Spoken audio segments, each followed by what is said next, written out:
Am Madi, yr ysgogiad i sgwennu, y profiad o'i sgwennu fo, gan feddwl am yn thema ni o be oedd y profiad o ran dy lesiant di allan wrth o sgwennu. A'r ymateb ti wedi cael gan ddarllenwyr, adolygwyr? Wel, mi gychwynodd y nofel ymhell bell yn ôl.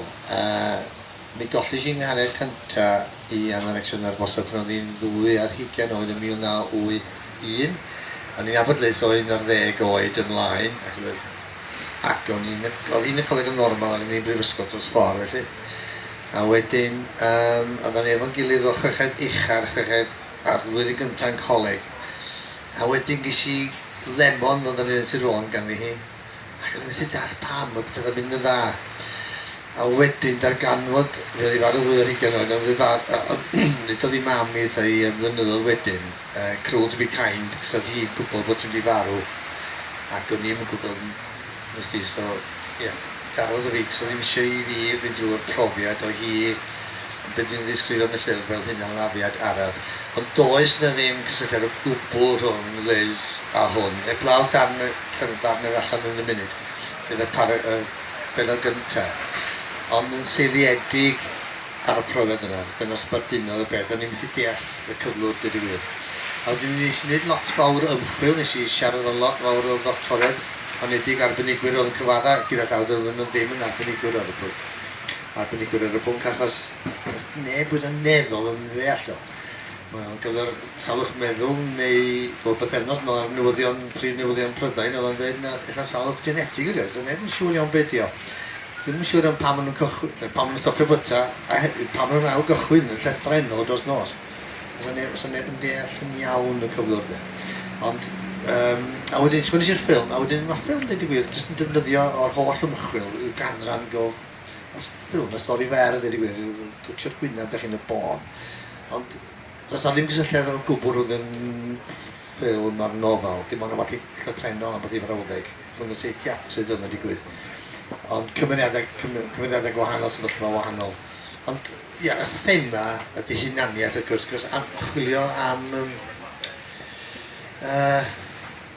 reolaeth mae Anorexion yn byd, sy'n diwedd am hynny, mae pobl yn gytuno ar hynna.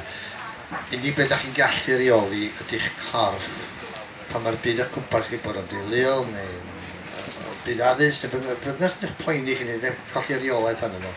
Ydych chi'n methu, ydych chi'n trio cael reolaeth ar yr afreolaeth yn y byd o'ch cwmpas chi. Dyna di o'n y bon. Ond gai bwysisio, does ddim cysylltiad yn gwbl rhwng teulu Liz a'r ffilm na'r nofel o gwbl. Achos dim am eithaf di'n byrenu, dyna'n byd teuluol yn yr ystyrna. Dwi dal yn gwybod i'n heddiw'n iawn be achosodd ei Liz. Ond dyna, ia, trio ddeall yn eisiau yn y bon. Mae'n jyst allan yn sydyn, ia, achos mae hwn yn brofiad gafodd Liz, nes i ddall wedyn, pan oedd hi'n gwrando ar stori, dim yr union brofiad, dwi wedi chwyddo nhw wrth gwrs, ond dyma lle wedi cychwyn.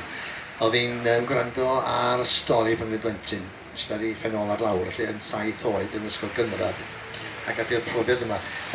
Dyna lle ro'n i, yn eistedd ar lawr y ddosbarth, coesa wedi croesi, breichiad i plygu, yn gwrando nastyd ar stori gyfarwydd, yr un yma ferch brydferth denau honno, nath gyfarfod tywysog, honno roedd y slipar wydyr yn ffitio mithroedd fel croen Celtigen, honno brododd y tywysog a byw'n hapus am weddill ei hoes mewn byd o liw a llewenydd, blodau'n yr ardd ac adar bach yn canu. Ond, wrth i'r stori fynd rhagddi, roedd geiriau mydd yr athron yn doddi i'r bedair wal. Ro'n i'n gwrando, ond ddim yn clywed.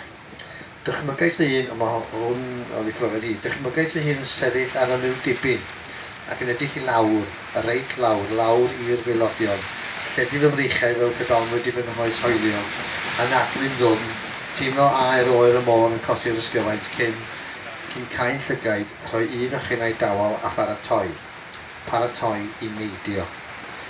Neidio ma di neidio sy'n brydodd yr awel yn ddieithgar tu ôl i'n rhys. Neidio a marw, fi'n 7 oed. Mi gath i'r profiad na fod ar ymwyl dibyn, a fi'n defnyddio'r dibyn wrth gwrs trwy'r peth. Ia, so dyna lle ddoth y syniad am y peth o brofiad personol felly.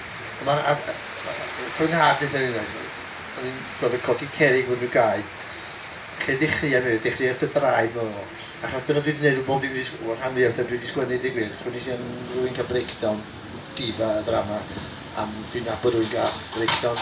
Nes i sgwennu am rhywun ffilm marathon a fi sy'n rhywun marathon. Ddim dyna amdano fi oedd i. Dwi'n byth amdano fi fel dweud John William ac eto nid dim y fi di. Ond dyna sy'n bob dim i mi wedi cychwyn.